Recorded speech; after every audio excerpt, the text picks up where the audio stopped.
Hello అండి. ఒకరైతే అడిగారండి, removable pods ఎలా చేశారో ఫుల్ లెంత్ వీడియో పెట్టండి అని అడిగారండి. కోసమే ఈ వీడియో చేస్తున్నా అండి. ఇవి ప్యాడ్స్ మనకు తెలిసినాయి కదండి, డిఫరెంట్ సైజెస్ లో ఉంటాయి అనమాట. నేను ఇలాగైతే రెడీ చేశాను అనమాట రిమూవబుల్ ప్యాడ్స్.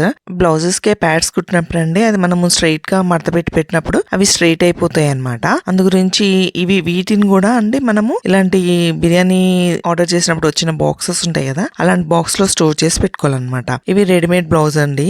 దీనికి వచ్చిన ప్యాడ్స్ శారీ లోపల పెట్టడం వల్ల ఫ్లాట్ అయిపోయింది అనమాట, అప్పచ్చిలాగా తయారైపోయింది.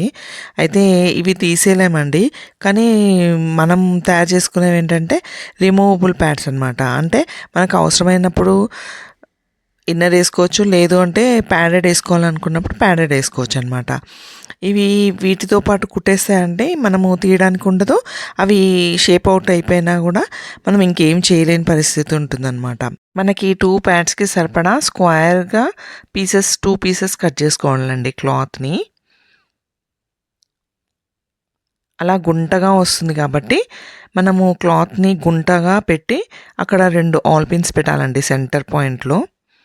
అప్పుడు మనకి క్లాత్ కొంచెం ఎక్కువ కట్ చేయాల్సి, అంటే కరెక్ట్గా ప్రాపర్గా ఎంత కట్ చేయాలో తెలుస్తుంది.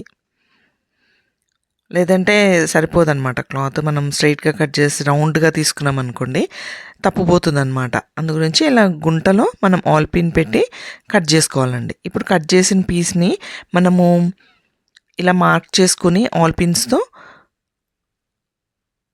సెంటర్ పాయింట్ మార్క్ చేసేయండి. దాని తర్వాత మనము కొంచెము కర్వ్గా మార్క్ చేసుకోవాలన్నమాట. ఎందుకంటే మనకి అది బౌల్ లాగా ఉంటుంది కదా, అందుకు మనము కర్వ్గా స్టిచ్ చేసుకోవాలండి. మార్క్ చేసేటప్పుడు మాత్రం మనం స్కేల్తో మార్క్ చేసుకుని, స్టిచ్ చేసేటప్పుడు మాత్రం సెంటర్ పాయింట్ దగ్గర కర్వ్గా వచ్చేలాగా స్టిచ్ చేసుకోవాలన్నమాట. అప్పుడు బౌల్ షేప్ వచ్చినట్టు ఉంటుందండి ప్యాడ్కి.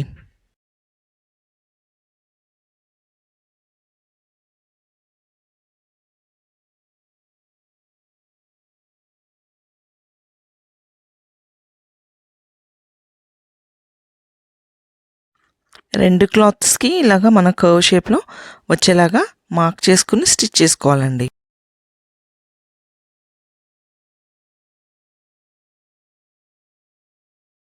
ఆల్ పిన్స్ తీసేస్తూ స్టిచ్ చేసుకోవాలన్నమాట కర్వ్ షేప్లో.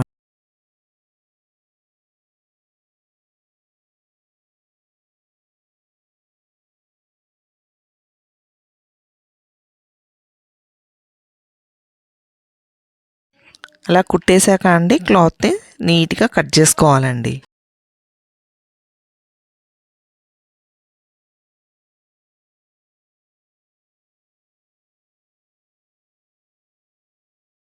తర్వాత 2 ప్యాడ్స్ లోపల పెట్టండి. ఫస్ట్ సెంటర్ పాయింట్లో ఆల్ పిన్ ఒకటి పెట్టి లోపల అన్నీ చుట్టూ రౌండ్గా ఆల్ పిన్స్ పెట్టేసుకోవాలండి, ఎందుకంటే మనకి బౌల్ షేప్ మిస్ అవ్వకుండా.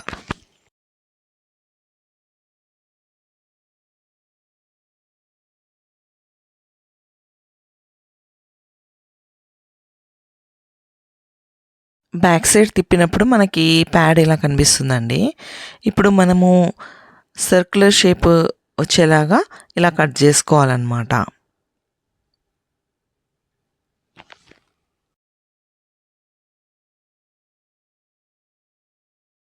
ఈ ప్యాడ్ ఎడ్జెస్ అండి మనం డబల్ ఫోల్డ్ చేసి స్టిచ్ చేసుకోవాలండి, లేదంటే పీకో చేసుకుని ఫోల్డ్ చేసి స్టిచ్ చేసుకోవచ్చు అనమాట.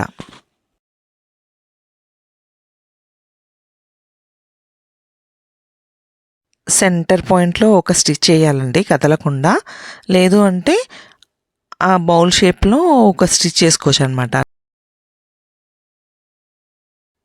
ఆల్రెడీ ముందు కుట్టిన ప్యాడ్స్కి ఎలా స్టిచ్ చేసానో అలా స్టిచ్ చేసుకోవచ్చు అండి, అది మన చాయిస్ అనమాట. నేనైతే పాతదానికి ఇలా మొత్తం కుట్టాండి, దీనికి మాత్రం సెంటర్లో ఒక స్టిచ్ చేశాను అనమాట, అంతే. ఈ ఫినిషింగ్ అండి అంత నీట్గా రాలేదు, ఎందుకంటే నేను అంత పెద్ద ప్రొఫెషనల్ ఏం కాదు కదా, నా అవసరం తగ్గట్టు కుట్టుకుంటూ ఉంటాను అనమాట, అంతే. తర్వాత మనము హుక్స్ కుట్టడానికి ఇలా మార్క్ చేసుకోవాలండి.